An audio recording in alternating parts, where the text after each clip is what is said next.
Thank you. As we wrap up 2021 and look ahead to the new year, we thought it'd be a good time to check in with Mayor G.T. Bynum, Mayor of Tulsa, to talk about what's ahead and how COVID is evolving in our city. Good morning, Mr. Mayor. I'm curious. I know that, where we were a year ago, we have come so far, but kind of give us an update on the city and how we're managing COVID right now. Yeah, I think it was actually a year ago today that we started deploying the vaccine here in Tulsa. And I have a meeting every week with my colleagues from the city council and Dr. Dart to analyze the latest data and trends and see what, if anything, we need to be doing at the city.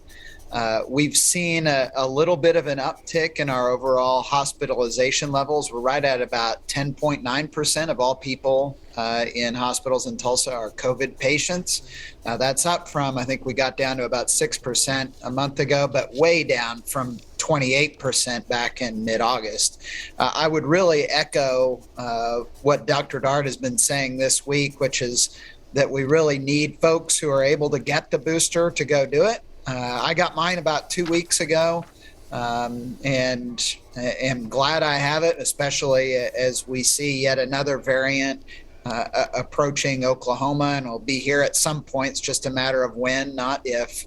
And as I'm sure all your viewers know, the vaccine, the important part of it is that it can reduce the most harmful impacts of COVID, and that protects our overall hospital capacity so that people who need to get into a hospital, whether it's for COVID or any other illness, that the hospitals have that capacity and that availability to give them the help they need to save their lives. And that's something that all of us in this community can do to protect that local hospital capacity. So I really encourage folks, one, if you haven't had your booster and you're eligible to get it, to go get it. And then two, now that kids are able to get this vaccine, strongly encourage parents to get your kids vaccinated as well, as we've done in our household. Looking ahead to 2022, Mayor, as the new year starts, what are some of your goals and the city's goals moving ahead? I really think, there's so many of them. There's so much to be done. And I'm excited when I think about the year that we have ahead of us and knowing what's coming online.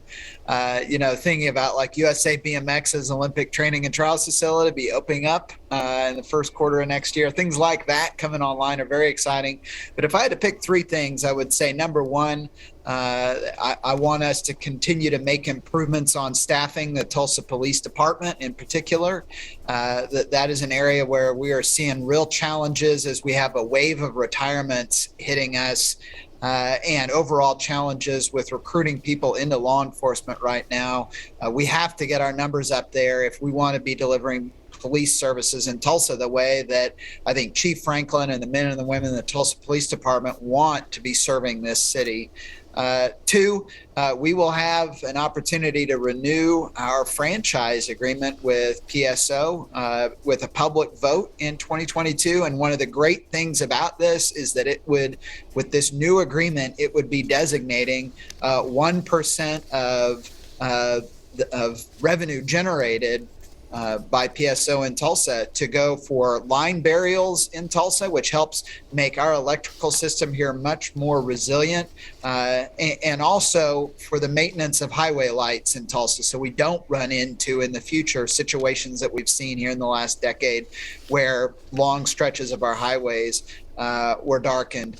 And then the third would be, I just know that we have a lot of potentially historic economic development prospects that are in the queue that I'm working on with our team here at the city and with the team at the Tulsa Chamber. And I'm very eager, if we can land just one of several that we're working on, it'd be a historic advancement for Tulsa. And I get excited just thinking about the possibility to bring those jobs and that kind of economic growth to our city. So 22 is going to be a very exciting year ahead of us, and I can't wait to get started. I know, Mr. Mayor, we're out of time. I do want to mention, though, it was neat to see that you were recognized in the Wall Street Journal with the book that influenced you this year. And so thanks for sharing that. And your Facebook page has a lot of great books that you read over the last year. I just looked at that earlier today. So appreciate your time. We'll catch you here again next month in the new year.